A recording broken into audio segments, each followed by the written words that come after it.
아, 오늘 이게 본문을 통해서 여러분이 또 잘 아시는 분들도 있고 또 생소한 그런 본문일 수도 있고 하지만은 이 본문을 통해서 우리가 역경 가운데 역경 앞에 굴복하지 않는 그런 인생이라는 제목으로 우리 하나님 말씀을 같이 나누기를 원합니다. 1740년 메시아를 여는 핸델 있잖아요. 핸델은 이미 50대 중반이었습니다. 그는 오페라 작곡가로서 큰 명성을 얻었죠. 그렇지만 이게 관객들이 점점 관심을 잃어가고 그리고 재정적으로 파산 직전에 놓이게 된 것입니다. 런던에서 공연한 여러 작품들이 계속적으로 줄줄이 흥행에 실패했고, 그리고 공연장 임대료와 배우 고용비로 막대한 빚을 지게 된 것입니다. 게다가 이게 이제 나이가 들어 중풍 증세가 와가지고 오른손이 마비가 돼가면서 작곡조차 하기 어려운 그런 상태가 된 것입니다. 그러자 비평가들이 얼마나 이게 날뛰고 비평하겠습니까? 얼마나 그를 조롱했겠습니까? 그렇게 그를 칭송하던 그 친구들도요, 한순간에 등을 돌리면서 이처럼 그를 떠나갑니다. 핸델의 인생은요, 그야말로 벼랑 끝에 서게 된 것입니다. 그러던 어느 날 이 핸델의 오랜 친구이고 또 시인이었던 찰스 제넨스가 한 묶음의 대본을 그에게 이처럼 보내온 것입니다. 그 내용은요, 성경 말씀을 바탕으로 한 구속의 이야기, 바로 구속사 얘기, 곧 예수 그리스도의 생애와 부활에 관한 그러한 내용이었습니다. 그 친구 제넨스는 핸델에게 말하기를요, 이것이 바로 당신이 써야 할 작품입니다. 이 시대를 위한 하나님의 메시지입니다. 핸델은 그 대본을 이렇게 읽으면서요, 정말 영적인 감동을 받고 눈물을 흘렸습니다. 그러면서 다시 한번 마비되었던 그의 손으로 펜을 잡고 이처럼 하나님 앞에 이처럼 무릎 꿇고 그처럼 대본을 쓰기 시작합니다. 그리고 단 24일 만에 전체 메시아 260페이지가 되는 분량의 메시아를 완성한 것입니다. 그 가운데 가장 유명한 곡이 바로 우리가 들을 때마다 가슴 벅차고 들을 때마다 우리가 전율이 얻는 바로 가슴 올린 할렐루야입니다. 저는 우리 성가대가 이번 크리스마스에 그 벅차고 가슴 떨리는 할렐루야를 꼭 부를 것으로 믿습니다. 근데 그 부분을 잡고 가다가 그는 이렇게 고백을 하죠. 나는 마치 하늘이 열리고 하나님의 자신을 마치 본 것 같았다. 하나님 자신이 바로 내 앞에 이처럼 임재하신 것을 느꼈다. 여러분, 그는요, 화려한 그러한 궁궐이 아니라 정말 초라한 작은 골방에서 건강한 몸이 아니라 피곤하고 병든 몸으로 마비돼 가던 손으로 펜을 잡고서 작곡을 한 것입니다. 그러자 그 방 안은 온통 이에 성령의 임재가 가득한 거룩한 성소가 되었던 것입니다. 할렐루야는요, 이렇게 승리한 인생의 노래가 아니라 절망의 끝에서 겸허하게 우리 하나님께 자신의 모든 것을 무릎 꿇고 찬양으로 고백했던 바로 찬양이었던 것입니다. 여러분, 우리가 인생을 살아가다 보면요, 우리도 이렇게 인생을 막다른 골목에서 탄식할 때가 있지 않습니까? 실패의 언덕에서 절망하며 몸부림칠 때도 있습니다. 그럴 때 우리는 어떤 모습으로 우리가 인생을 대처해야 됩니까? 우리 오늘 본문의 내용은요, 모압이라는 나라가 북왕국 이스라엘의 속국이었는데 그 나라를 북왕국 이스라엘을 배반하고서 더 이상 조공을 바치지 않습니다. 그래서 이게 새 왕이 된 여호람이라는 왕이요, 남왕국의 여호사밧 왕, 그리고 에돔 왕을 자꾸 설득해 가지고 우리가 함께 같이 연합군을 만들자. 연합군을 만들어서 우리가 배반했던 바로 이 모압을 우리가 점령하고 그리고 우리가 여러 가지 지분을 나누자. 여러 가지 설득을 했습니다. 그래서 이 연합군들을 결성해서요, 이제는 모압이라는 나라에 전쟁을 치르기 위해서 에돔 광야에 모였습니다. 무수한 연합군들이요, 이쪽 저쪽에서 다 모여서 광야에서 이제 전쟁을 준비하면서 한 일주일 지나갔죠. 그러다 보니까요, 전쟁을 하면서 일주일 지나가다 보니까요, 마실 물이 다 떨어져 버린 것입니다. 여러분, 이게 뜨거운 광야에서요, 양식이 떨어지면은 그래도 며칠은 버틴대요. 그러나 물이 떨어지면은 사람도 그렇고 짐승도 마찬가지고 하루를 견디기가 그렇게 어렵다는 것입니다. 그만큼 물이 바로 생명이요 힘의 근원인데 우리의 몸의 70% 이상이 다 물이잖아요. 그렇기 때문에 이 물이 바로 생명이요 힘의 근원인데 물이 없으니 무슨 적들과 싸우는 것은 고사하고 이처럼 모든 군사들과 모든 말들도 다 목이 말라 죽게 된 절체절명의 위기에 놓인 것입니다. 살아날 수 없는 그런 여러 가지 함정에 빠진 것입니다. 여러분, 우리 인생도요, 때로는 정말 콧노래 불면서 잘 나간 때도 있죠. 그리고 큰 소리 치면서 당당거릴 때도 있습니다. 그러나 이렇게 핸델처럼 또 이처럼 이스라엘의 연합군들처럼 뜻하지 않는 그러한 역경을 맞을 때도 얼마든지 있습니다. 그럴 때 우리는 무엇을 어떻게 해야 이 역경 앞에서 우리가 굴복지 않고 일어날 수 있겠는가? 오늘은 이 하나님의 말씀을 통해서 바로 이 음성이 여러분들에게 들려줄 수 있기를 간절히 소원합니다. 자, 절망스러운 환경을 우리가 당했을 때 이스라엘의 연합군들은 어떻게 대처했는가? 오늘 11절 말씀을 우리가 함께 같이 하나님 말씀을 다시 한번 읽어보실까요? 11절 시작. 여호사밧이 이르되 우리가 여호와께 물을 만한 여호와의 선지자가 여기 없느냐 하는지라. 이스라엘 왕의 신하 중 한 사람이 대답하여 이르되 전에 엘리야의 손에 물을 붓던 사밧의 아들 엘리사가 여기 있나이다 하니. 여러분 지금 세 연합국이다 그랬잖아요. 북왕국, 남왕국, 그 다음에 모압, 에돔, 이 세 왕국인데 이 남왕국의 여호사밧이라는 왕은요 너무너무 하나님을 잘 섬기는 훌륭하고 선한 왕이었습니다. 북왕국의 여호람이라는 그 왕은, 전쟁을 주도한 여호람이라는 왕은 바알 선지자, 바알에 섬겼던 바로 이 아합이라는 왕, 북왕국의 가장 최악의 왕, 아합 왕의 아들입니다. 근데 어떻게 해서 이렇게 이 악한 왕이 이 선한 왕을 잘 꼬드겨서 같이 우리가 같은 우리 민족 아니냐, 이북이나 남한이나 우리가 다 같은 백성들 아니냐, 막 이렇게 하면서 이처럼 꼬셔가지고 이처럼 전쟁이 나오게 되었습니다. 그러나 문제가 딱 터지는 그 순간에 반응은 전혀 다른 것입니다. 여러분, 남왕국의 여호사밧 왕은요 그래도 누구예요? 하나님을 잘 섬기는 믿음의 사람이었습니다. 다윗의 막처럼 정말 믿음을 잘 섬기는 그런 왕인데 그가 여러 가지 문제가 있을 때 이 북왕국에 있었던 이게 하나님을 믿지 않는 불신자인 바로 우상숭배자인 여호람과는 전혀 다르게 그가 제일 먼저 생각하는 게 뭐였겠습니까? 우리 중에 선지자가 있느냐? 선지자를 찾는 것입니다. 왜냐하면 그 선지자를 통해서 하나님을 찾고 하나님의 얼굴을 구하겠다는 것입니다. 문제가 왔을 때 제일 먼저 반응이 바로 선지자를 찾는 것이었습니다. 하나님의 얼굴을 찾고 하나님의 얼굴을 구하겠다는 것이죠. 여러분, 물이 없어 목말라 죽어가는 그런 마당에서 광야에서 물을 찾아야지 무슨 물과는 전혀 상관이 없는 선지자 엘리사를 찾으면 되겠습니까? 이게 그 엘리사를 찾는 이유가 뭘까요? 여러분, 선지자 엘리사가 무슨 물과 상관이 있는 사람이었습니까? 아니 엘리사가 샘 파는 사람이에요? 아니 엘리사가 뭐 지질학을 전공한 사람이었습니까? 엘리사는요 물과는 전혀 알지도 못하고 전혀 상관도 없는 여호와의 선지자입니다. 요즘 말하자면요 하나님의 말씀이나 전하는 바로 목사라는 것입니다. 그러나 하나님을 믿는 여호사밧 왕은요 단지 눈앞에 닥치는 이런 절망적인 상황, 우리의 인생의 앞길을 막고 있는 이런 정말 절체절명의 순간, 이 상황만을 바라보는 것이 아니라 여러분 상황 너머에 있는 바로 문제의 핵심을 바라볼 수 있는 눈이 있었다는 것입니다. 광야에서 물이 없는 게, 이제 물이 없어 다 죽게 되는 게 그게 진짜 문제의 핵심이 아니라 뭐가 진짜 문제의 핵심이라고요? 자신들이 하나님과 함께하고 있지 않다는 게 진짜 문제라는 사실을 그는 즉각적으로 깨달은 것입니다. 그러니요 물을 찾는 게 급한 것이 아니라 뭘 찾는 게 급해요?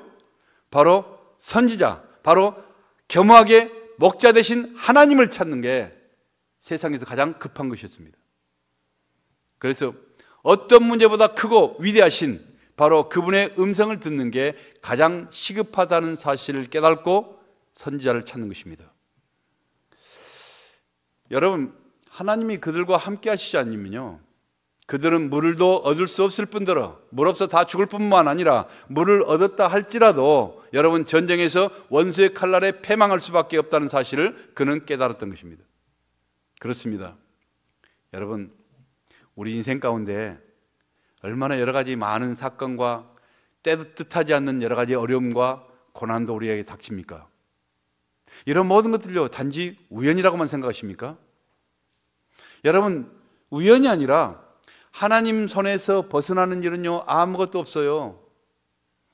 전쟁의 성패도, 여러분 우리 인간의 계획도, 여러분의 사업의 여러 가지 성패도, 여러분 인생의 생사고락도, 여러분 다 천지 만물의 주인 되시는 하나님의 손에 달려있음을 여러분 믿으시길 바랍니다. 그러므로 신앙은요 환경과 우리의 상황에 대한 우리의 반응이라고 우리는 믿습니다. 우리가 문제를 만났을 때 그 사람이 어떻게 반응한가를 보면요 그 사람이 어떤 사람인가를 금방 알 수 있다는 것입니다. 그 사람의 믿음의 실체를 알 수 있는 거예요. 여러분이 믿음 없는 북왕국 이스라엘 이처럼 여러함 왕의 반응을 보세요. 10절에 보면요, 자, 믿음 없는 바알이나 선지고 우상을 섬겼던 바로 이게 여호람 왕, 그가 이렇게 절체절명의 순간이었을 때 그의 반응이 어떻습니까? 오늘 10절 말씀 한번 읽어볼까요? 10절 시작. 이스라엘 왕이 이르되 슬프다, 여호와께서 이 세 왕을 불러 모아 모압의 손에 넘기려 하시는도다. 13절에도 똑같은 말을 합니다. 하나님께서 우리를 죽이시려고, 세 왕을 죽이시려고 이렇게 하셨다. 그러면서 이게 하나님을 원망하며 절망하며 분노하며 불평하는 목소리를 내는 것입니다. 여러분, 전쟁의 계획을 누가 했어요? 자기가 했잖아요. 자기가 전쟁을 일으키고 그렇게 해서 다른 원조군까지 구했잖아요. 그런데 이처럼 결국 문제가 어렵게 되니까 누구를 원망해요? 하나님을 원망하고 하나님께 분노하는 것입니다. 여러분, 이렇게 여러분 믿음이 없는 사람과는요, 믿음이 없는 사람은 절대로 하나님은 그 편에 서질 않아요. 여러분, 이처럼 부정적이고 불신앙적인 바로 이 믿음 없는 사람과는 결코 우리 하나님은 스크럼을 짜신 적이 없어요. 그러므로 여러분, 절박한 내 인생의 여러 가지 문제 해답을 구하기 전에 먼저 우리는요 어떻게 해요? 여호사밧 왕처럼 우리가 겸손하게 하나님을 먼저 찾으셔야 하는 것입니다. 다른 어떤 도움을 구하기 전에 먼저 하나님의 긍휼하심과 그 뜻을 우리가 구하셔야 되는 것입니다. 해결은 결국 어디에? 하나님 손에 있기 때문에, 결국 하나님이 주시기 때문인 것입니다. 여러분의 삶의 성패도 우리의 모든 행복도 결국은 하나님의 손에 달려있다는 것입니다. 여기서 우리는요 중요한 사실 하나를 우리가 볼 수 있어요. 이런 절망스러운 환경 앞에서, 모두가 다 죽음의 골짜기에 절망스러운 환경 앞에서 겸허하게 목자 되신 하나님을 먼저 찾고 그 뜻을 구하려던 바로 믿음의 한 사람, 바로 여호사밧 왕이 아니었으면 얼마나 많은 사람들과 병사들이 다 광야에서 다 목말라 다 죽었겠고, 그리고 전쟁에서 다치고 생명을 다 잃었겠습니까? 그러나 절망스러운 환경 속에서도 빨리 깨닫고 먼저 하나님을 간절히 찾았던 이 믿음의 한 사람, 바로 여호사밧 왕, 이 한 사람 때문에 하나님의 은혜가 임하셔서 모두가 해답을 얻게 되었고, 모두가 광야에서 살게 되었고, 그리고 모압과의 전투에서도 그들이 당당히 다 대승리를 거둬서 그처럼 하나님의 위대한 영광을 나타냈던 것입니다. 사랑하는 성도 여러분, 이처럼 절망스러운 환경 속에서요 간절한 심령으로 하나님을 먼저 찾고 그 음성을 구하던 믿음의 그 한 사람, 바로 그 한 사람 때문에 나라가 살고요, 교회가 살고, 가정이 구원받고, 자녀들이 살아나서 축복의 통로가 된다는 사실을 믿으시길 바랍니다. 그렇습니다. 오늘 이 자리에 있는 여러분 한 분 한 분 때문에 무수한 영혼들이 은혜를 받고, 무수한 영혼들이 승리를 누리며, 무수한 영혼들이 새 생명의 기쁨을 누리게 되는 그러한 놀라운 하나님의 백성들이 될 수 있기를 간절히 축복합니다. 많은 성도님들이요 예배를 마치거나 할 때 하면은 무슨 일이 있으면요 그 목자들을 통해서 저를 찾아와서 기도받기를 그렇게 원합니다. 그들이 여행을 떠나가도, 그리고 몸이 아파도, 어떤 가정에 근심이 있어도, 또 여러 가지 출타만 해도, 문제가 있을 때도, 차를 사도 집을 사도 기도받기를 원합니다. 왜 그럴 것 같습니까?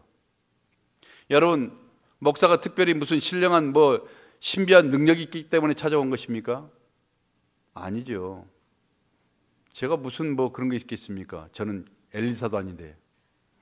그들은요, 목사를 통해서 하나님께 더 가까이 자신들의 삶을 아뢰고 싶은 마음인 것입니다. 하나님께서 저에게도 이처럼 그들을 축복하도록, 그들이 그런 간절한 마음으로 오니 하나님께서 저에게도 그들을 축복할 수 있는 영권을 주시지 않겠습니까? 그들은 단지요, 목사의 도움을 구하기 위한 것이가, 목사의 음성을 듣기를 원하는 것이 아니라 뭘 보여요? 사실은 교회의 영적인 아버인 목사를 통해서 하나님의 도우심과 하나님의 보호하심을 간절히 구하면서 그 하나님의 음성 듣기를 그렇게 원하는 마음인 것입니다. 그러니 하나님이 그 마음을 귀하게 여기시지 않겠어요? 여러분, 우리 하나님께서 반드시 그들을 긍휼히 여기시고 그리고 크신 은혜와 사랑을 부어줄 걸 저는 믿습니다. 사랑하는 성도 여러분, 여러분의 삶 가운데 무슨 일이 있건 우선적으로 목자 되신 하나님을 찾으시길 바랍니다. 주님보다 결코 우리는 앞서지 마시고 먼저 주님의 음성을 간절히 듣고 사모하시는 지혜로운 성도들이 되시길 바랍니다. 자, 그러면 드디어 이제 엘리사 선지자가 목마른 광야 속에 들어왔습니다. 그 가축대들, 그들 앞에 놓고 그 해결책이 뭐였습니까? 15절 말씀해 보니까 뭐였어요? 검은고를 탈 자를 불러오라, 그렇게 말합니다. 검은고 탈 자를 불러오라요. 여러분, 광야에서 물이 없어 목말라 죽어가는 사람들 앞에 놓고 무슨 전쟁터에서 하나님의 종이란 분이 와가지고 검은고 탈 자를 불러오라니 정말 황당한 그런 제안 아니겠어요? 사람들이 이해가 됐겠습니까? 물이 없어 쓰러져가 죽어가는 그러한 절망의 현장 가운데 검은고를 타서 풍악을 울린다는 것이 여러분 이해가 될 수 있겠어요? 아마 제가 그랬다면 맞아 죽지. 이게 SN은 막 올려가지고 난리가, 사이비같이 난리가 있겠죠 뭐. 근데요, 여러분, 우리 하나님은요, 우리 인간의 상식과 우리 인간의 상식을 결단코 무시하잖아요. 여러분, 믿음이라고 상식 없이 행하는 거, 이건 하나님 방법 아니에요. 우리 하나님은 우리의 인간의 상식을 결코 무시하지 않습니다. 그러나 그 상식을 초월하신 분이기 때문에 때로는요, 우리 인간의 지성과 우리 인간의 논리로는 결코 이해할 수 없는 부분이 많다는 것입니다. 그러게 우리는요, 또한 그 초월하신 우리 하나님을 우리는 믿고 신뢰하는 것입니다. 아무튼 한참 후에 이제 죽음의 광야에서 이처럼 신음소리로 가득한 절망의 광야 속에 이제는 검은고가 와서 검은고를 타는 사람이 검은고를 치고 찬양소리가 울려 퍼지기 전에 둥둥둥 하면서 그 광야에서 이제 찬양이 울려 퍼지는 것입니다. 검은고 소리가 울려 퍼지는 것입니다. 그러자 그 순간에 성령께서 임하시고 하나님의 능력이 이슬처럼 그 마른 땅 위에 덮는 것입니다. 그 땅을 덮는 것입니다. 여러분, 시편 22편 3절 말씀에 이런 말씀이 있어요. 우리 다 같이 한 목소리 읽어볼까요? 이스라엘의 찬송 중에 거하시는 주여, 주는 거룩하시니이다. 하나님이 어디 계신다고요? 다시 한번, 이스라엘의 찬송 중에 거하시는 주여, 주는 거룩하시니이다. 하나님이 어디 계세요? 여러분, 찬송 중에 계신데요. 우리 하나님은 인간들의 분노와 인간들의 슬픔과 절망과 이런 여러 가지 모든 악당 가운데 계신 것이 아니라 신령한 찬양과 감사의 제사가 드려질 때 우리 하나님께서는 그곳에 그 자리에 임하신다는 것입니다. 성도의 찬양과 감사가 여러분 얼마나 소중한 것인가. 우리가 찬양과 감사가 있을 때 문제가 떠나기 시작하고요, 여러분 절망의 상황이 돌아서고 기적을 베풀어 주시는 하나님의 놀라운 능력과 은혜가 임하는 것입니다. 우리 교회가요, 매주일, 오늘도 마찬가지지만 매주일요 예배를 시작하면서 우리가 뭐부터 시작했습니까? 우리가 다 함께 같이 찬양을 불렀습니다. 금요 예배를 시작하면서 우리가 마음을 열고 처음부터 이처럼 일하고 지치고 힘들고 피곤해도 금요 집회 그렇게 많은 분들이 와가지고요 열심히 와서, 물론 한 번도 안 오본 사람은 금요 집회가 있는지도 모르지만은, 그러나 어느 분들은 정말 이렇게 오셔서요 제일 먼저 하는 게 뭐예요? 열심히 같이 우리 함께 같이 한 마음으로, 피곤하고 지친 몸이지만 그러나 처음에는 의지적으로 이처럼 억지로라도 찬양을 하는 것입니다. 그렇게 찬양하다 보면은 점점 달라지는 것이죠. 여러분, 이렇게 온 성도들이 예배 시작하기 전에 먼저 찬양하는 것은요 단지 우리가 시간을 때우기 위한 것이 아니잖아요. 아니면 전통적인 예배 순서에 따라서 우리가 습관적으로 어쩔 수 없이 하는 것이 아니잖아요. 여러분, 성가대가 1분이라도 더 시간을 아껴가면서요 열심히 그렇게 연습을 하고 또 준비하고 또 연습을 하고 이렇게 해서, 여러분, 우리 예배 가운데 찬양을 하는 것은, 찬양하는 것은 단 3분 아니면 5분밖에 아니에요. 그렇지만 그 찬양을 하기 위해서 얼마나 열심히 노력하고 하는 거예요. 그것은 왜 그렇습니까? 예배 가운데 우리에게 들을 거리를 제공하기 위해서인 겁니까? 아니면은 찬양으로 우리가 쇼하기 위한 것입니까? 아니잖아요. 찬양 중에는요 내 자신의 모든 것 다 번제단에 다 쏟아버리고 다 내려놓고 하나님의 거룩하신 임재로 부끄러운 내 자신, 정말 추하고 찢어진 내 자신의 마음을 그때 채우는 거룩한 시간이요 바로 기적의 시간인 것입니다. 냉랭한 가슴에는 결코 하나님의 은혜가 임하지 않아요. 여러분, 닫혀진 마음에는 결코 우리 하나님이 임하시지 않습니다. 검고소리, 비파소리와 함께 찬양으로 열려진 그 마음속에 우리 하나님의 은혜와 능력이 임하시는 것입니다. 찬양으로 열려지고요 준비된 영혼 속에 우리 하나님의 성령이 이슬처럼 이 시간도 여러분의 마음을 터치하시고 여러분의 마음 가운데 임하시는 것입니다. 예배 가운데요 이 시간에는 찬양 끝나면 다 맞춰서 오겠다. 혹시 우리 교회는 그런 분 없지만은 미국 가니까 그런 사람이 있던데, 그런 사람들은 복 받을라, 그 사람이 복 받으면 기적이지. 또 세상 말로 말하면 손에 작을 쥐다 그 소리는 않고 안 되는 거예요. 원리를 몰라요. 메마르고 답답한 내 인생의 골짜기가 여러분 열려지기를 원하십니까?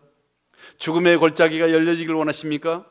여러분, 내 안에 찬양의 샘물, 여러분 기도의 샘물, 말씀의 샘물, 은혜의 샘물이 흐르기 시작할 때 여러분, 세상에서 말랐던 우리의 모든 인생의 골짜기가 하나님의 생수로 가득 채워지며, 그럴 때 여러분, 여러분의 영혼이 열리고 여러분의 인생이 열리고 여러분의 문제가 열리고 여러분의 삶이 활짝 열려지게 되는 줄 믿습니다. 이 시간 여러분의 심령 속에 찬양과 검은고 소리가 둥둥 울려 퍼지기를 간절히 축원합니다. 꽁꽁 얼어붙은 가슴에 찬양의 샘물이 콸콸 쏟아지기를 간절히 축원합니다. 우리 인생이 풀리지 않는 것은요 내 영혼이 풀리지 않기 때문이에요. 상황이 변화되지 않는다고 여러분 불평하지 마세요. 내가 하나님의 은혜로 변화되면요 환경과 상황은 다 자연스럽게 변화되고 마는 것입니다.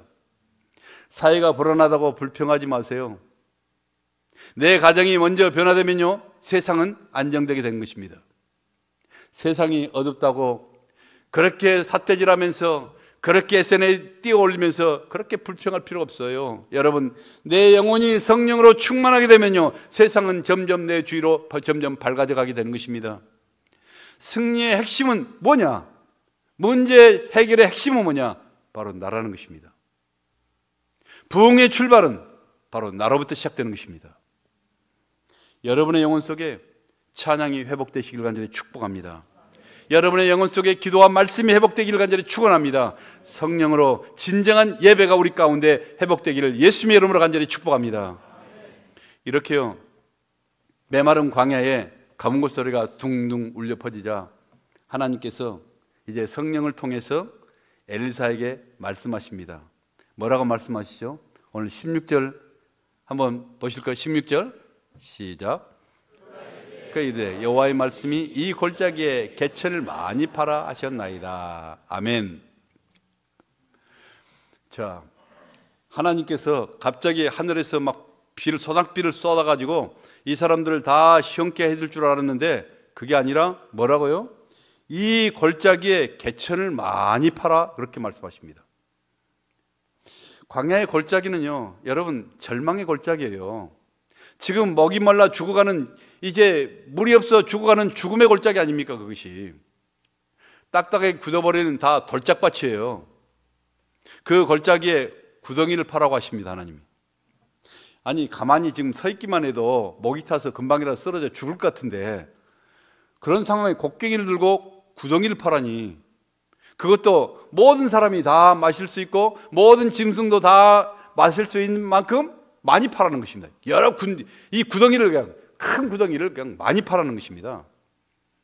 여러분, 지금 목이 타 죽겠는데 이 뜨거운 땡볕에 구덩이를 파는 일이 쉽겠습니까? 어렵겠습니까? 이걸 질문이라고 지금 하고 있는데 나도 좀 한심하는데 이게. 네. 물이 나올지 안 나올지도 모르는 광야에 맨 땅을 판다는 게, 여러분, 그게 믿어지겠어요? 그 쉬울 일입니까? 그러나 여러분, 하나님이 말씀하신 순종하면은 살 길이 열릴 것이라고 말씀한 것입니다. 기적은요, 내 자신이 먼저 이처럼 곡괭이로 땅을 파는 헌신의 대가를 지불해야 일어나는 것입니다. 여러분, 우리는 하나님 믿음이 좋기 때문에 가만히 두 날개를 치고 절벽에서 주여 내가 절벽에 떨어져도 하나님이 붙잡을 걸 믿습니다 하고 떨어지면요, 그 사람은 어떻게 해요? 머리통이 깨져 죽어요. 날개라도 쳐야지, 뿌리라도 잡아야지. 그럴 때 하나님이 힘을 주시고 건져내시는 것입니다. 기적은요, 내 자신이 먼저 하나님의 헌신의 대가를 지불할 때 하나님께서 은혜로 채워주신 것입니다. 믿음은 이론만이, 그렇기 때문에 믿음은 이론만이 아니라, 여러분, 입으로만 하는 것이 아니라 이렇게 직접 땀을 흘리면서 이처럼 고통스럽게 구덩이를 파는 자기 헌신의 행위가 먼저 따라야 한다는 것입니다. 비록 힘이 들어도, 내가 신앙의 길, 내가 예수에게 따라가는 길, 비록 힘들고 고통스러워도 그 진리의 길을 따라가는 것이 내게 때로는 지칠지라도, 여러분, 하나님의 약속을 믿고 죽을 힘을 다해서 내가 곡괭이를 휘둘러서 마른 땅을 파는 이 순종이 보여졌을 때 이 주님이 그 구덩이에 기적을 베풀어 주시는 것입니다. 그래서 믿음은요, 단지 감정이 아니에요. 여러분, 감정적인 그걸 믿음이라고 따라가면요, 여러분, 그 사람은 광신도밖에 될 것이 없어요. 이단밖에 빠질 것이 없어요. 믿음은 감정이 아니라 지적인 결단이라는 것입니다. 여러분, 우리가 알고 믿음으로 결단하는 것입니다. 그래서 믿음으로 선택하는 것입니다. 믿음은 선택이에요. 지적인 결단이라는 것입니다. 그렇게 헌신하는 그들에게요, 하나님께서 약속하신 말씀이 뭐였나요? 오늘 17절에 여기 보시니까요, 여호와께서 이르시기를 너희가 바람도 보지 못하고 비도 보지 못하되, 그들이 뭘 보겠습니까? 바람도 비도 보기. 그러나 이 골짜기에 물이 가득하여 너희와 너희 가축과 짐승이 마시리라. 여러분, 이스라엘 백성들은요, 하나님의 말씀을 믿고 밤새도록 죽을 힘을 다해서 구덩이를 팠습니다. 목이 말라 다 죽을 것 같지만 그래도 열심히 구덩이를 파자 아침이 되자 그 모든 구덩이마다 생수가 터져서 그들이 땀을 냈던 파던 이런 헌신의 구덩이마다 광야에서 샘물이 철철 흘러 넘쳐나게 된 것입니다. 그래서 모두가 그 물을 마시고 이처럼 회복된 것입니다.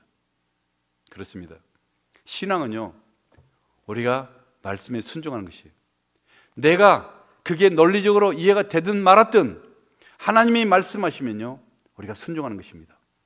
하나님의 말씀은 우리가 분석의 대상이 아니에요. 우리가 연구 대상이 아니라는 것입니다. 우리는 믿음의 대상인 것입니다. 비록 내 눈에 아무 증거 아니 보이고 내 귀에 아무 소리 들리지 않고 내 손에 잡힌 건 없지만은 우리 하나님의 이 약속의 말씀을 우리가 신뢰하면서 믿음을 가지고 나가다 보면은 땀 흘리면 여러분, 마른 땅을 파는 게 바로 신앙이요, 바로 그것이 승리의 비결이라는 것입니다. 우리 하나님은요, 반드시 자신의 약속을 지키시는 신실하신 하나님이시요, 은혜 하나님이요, 자비 하나님이십니다. 저는 이론이 아니라 제 삶의 인생 가운데 이 하나님을 지금까지 체험하면서, 지금까지 누리면서, 지금까지 고백하면서 살아오고 있습니다. 앞으로도 그렇게 살면서 저는 이 땅을 떠날 것입니다. 우리 내 인생살이요, 여러분, 내 영혼 속에 생수의 섬이 흐르지 않는 한 소망 없는 메마른 골짜기에 불과합니다. 아무리 어떤 사람이요, 배경이 뛰어나고 가문이 뛰어나고 스펙이 뛰어나고 실력이 뛰어난다고 화려한 인생을 살았다 할지라도, 대단한 그런 안일한 그런 삶을 살았다 할지라도, 여러분, 그 10년 가운데 하나님의 생수가 흐르지 않으면요, 그 사람도 역시 메마른 죽음의 골짜기를 간 그런 인생밖에 아니에요. 그러기에 우리는 하나님의 약속을 믿고서 믿음으로 광야에 구덩이를 파야 합니다. 땀 흘리며 부지런히 그래야 살 수 있습니다. 구덩이는요, 우리가 파지만은 채우시는 것은 누구예요? 하나님이 하십니다. 왜 그렇게 할까요? 하나님이 멋지게 그냥 너는 가만히 아무것도 안 해도 내가 한 방에 모든 걸 하겠다, 그렇게 하시지 않잖아요. 하나님이 하실 일 있고 우리가 할 일이 있어요. 왜 그렇게 할까요? 여러분, 그렇게 땀 흘리면서 구덩이를 파는 우리도, 또 생수의 구덩이를 채우시는 하나님도 결국 기적의 주인공이 되도록 하시는 우리 하나님의 배려요, 하나님의 위대한 뜻이라는 것입니다. 우리를 그만큼 사랑하셔요. 우리를 그만큼 하나님께서 우리를 위하시는 것입니다. 오늘 오후에도 저는 계속 새생명상 과정을 또 3시간씩 진행해 갈 것입니다. 저는 20년도 넘게 여러 가지 신앙훈련, 새생명상뿐만 아니라 계속 많은 여러 가지 정교인 세미나를 인도했습니다. 이런 신앙훈련을 할 때마다 골짜기에 구덩이를 파는 심령으로 땀을 흘리며 믿음의 곡괭이를 내려쳤습니다.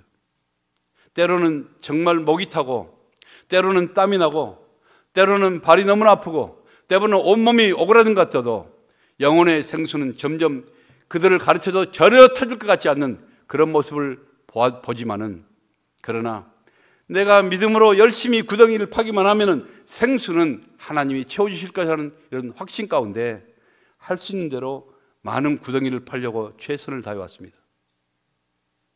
근데 하나님께서 그렇게 하신 것입니다. 하나님이 채워주셨던 것입니다. 우리 교회는요, 기적의 센터예요. 말만이 아니라 정말 제가 볼 때요, 여러분이 우리 교회 얼마 되지 않으신 분들은 전혀 모르겠지만은 처음부터 이렇게 자라는 이것까지 온 에베네셀 되신 이 하나님을 바라볼 때 우리 교회는요, 정말 기적의 발걸음이었다. 우리 하나님의 은혜의 발걸음이었다는 것을 고백할 수밖에 없습니다. 우리는요, 뭘 했다고요? 아무것도 없어요. 하나님이 채우시지 않으면 다 헛수고인 것입니다. 그런데 하나님이 그만 많은 것들을 채워주시고 그 많은 영혼들을 변화시켜 주시고 생각할수록 정말 우리 하나님께 감사의 눈물밖에 나올 것이 없어요. 사랑하는 성도 여러분, 여러분의 영혼 속에 거룩한 검고 소리가 들려오십니까? 여러분의 가슴 속에 찬양의 샘이 열리고 기도의 샘이 열리시나요? 그렇다면요, 구덩이를 파기 시작하십시오. 믿음으로 새로운 인생에 여러분 도전하시길 바랍니다. 새로운 꿈과 새로운 세상을 향해서 여러분이 도전하십시오. 하나님께서 찬양 가운데 광야의 골짜기를 생수로 채우시듯이 여러분의 인생도 풍성하게 채웠을 것을 기대하십시오. 하나님께서 모압이라는 이스라엘의 그 대적들을 산산이 다 부셔버리고, 그리고 그 인생을 그들을 통해서 하나님의 영광을 드러냈듯이 여러분의 인생을 맡고 있는 모든 문제와 모든 대적들도 하나님께서 산산이 부셔버리고 하나님께서 여러분들을 통해서 위대하게 하나님의 영광을 드러낼 것을 여러분 믿으시고 찬양으로 감사로 나가시길 바랍니다. 위대한 바이올린 연주가 있던 파가니니가요, 연주를 시작하자 얼마 있지 않아서 줄이 하나 뚝 끊어져 버렸습니다. 그런 연주가가 중간에 줄이 끊어졌으니 얼마나 당황스럽겠습니까? 그러나 그는 당황하지 않고 침착하게 계속 끊어진 그 줄로 바이올린을 연주합니다. 그런데 가다가 또 하나가 툭 끊어져 버린 것입니다. 그런데 이게 그래도 연주가 절정에 오르는 순간 날카로운 소리를 내면서 하나가 뻥 하면서 또 터져버린 것입니다. 모든 사람들이 얼마나 긴장했겠습니까? 저때 어떻게 반응할 것인가? 그런데도 그는 포기하지 않고 마지막 한 줄, 그 한 줄을 가지고 남은 곡을 멋지게 연주하고 마쳤습니다. 그러자 여러분, 모든 완전한 그런 바이올린으로 연주한 것보다 그 한 줄로 마지막 마치는 그 순간에 온 관중들은요, 청중들이라서 열광을 하면서 우리와 같은 박수로 치면서 그를 격찬한 것입니다. 그 이후 그의 명성은 역사에 우리가 알도록 알 수 있듯이 별이 된 것입니다. 인생을 살다 보면요, 여러분, 우리 줄들이 터질 때가 한두 번이 아니잖아요. 인간 관계의 줄이 때로는 끊어져서 아픔이 있을 때가 있어요. 사업의 줄이 터질 때가 있습니다. 여러분, 건강의 줄이 끊어질 때가 있어요. 사랑의 줄이 끊어지고 힘들어 아파할 때가 있습니다. 그러나 내 인생의 모든 줄들이 줄줄이 터져나간다 할지라도 결코 끊어지지 않는 그 한 줄, 바로 하나님에 대한 믿음이라는 이 한 줄만 붙들고 있으면 기적의 연주자이신 우리 하나님은 여러분의 인생을 멋지게 연주해 가시는 것입니다. 지금 물 없는 메마른 골짜기에 서 있다고 여러분 절망하지 마세요. 인생의 줄들이 끊어졌다고 두려워하거나 낙심도 하지 마세요. 이 시간 믿음으로 약속의 그 줄, 약속의 줄 하나만 굳게 붙잡으면 하나님께서 우리를 도와주실 것입니다. 하나님께서 생수를 부어주실 것을 믿습니다. 하나님께서 여러분의 인생을 통하여 멋진 연주를 마치실 것입니다.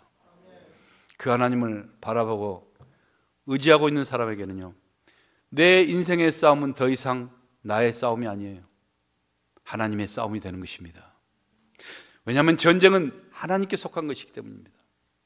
여러분, 승리 하나님, 여호와 니시 우리 하나님, 바로 그 하나님이 여러분의 하나님인 것을 믿으시길 바랍니다. 이 믿음과 확신 가지고요, 오늘 또 이 성전을 떠나서 세상으로 나가서 여러분이 그 믿음과 가지고 담대하게 승리해 나갈 수 있는 하나님의 귀한 백성들 될 수 있기를 예수님의 이름으로 간절히 축복합니다.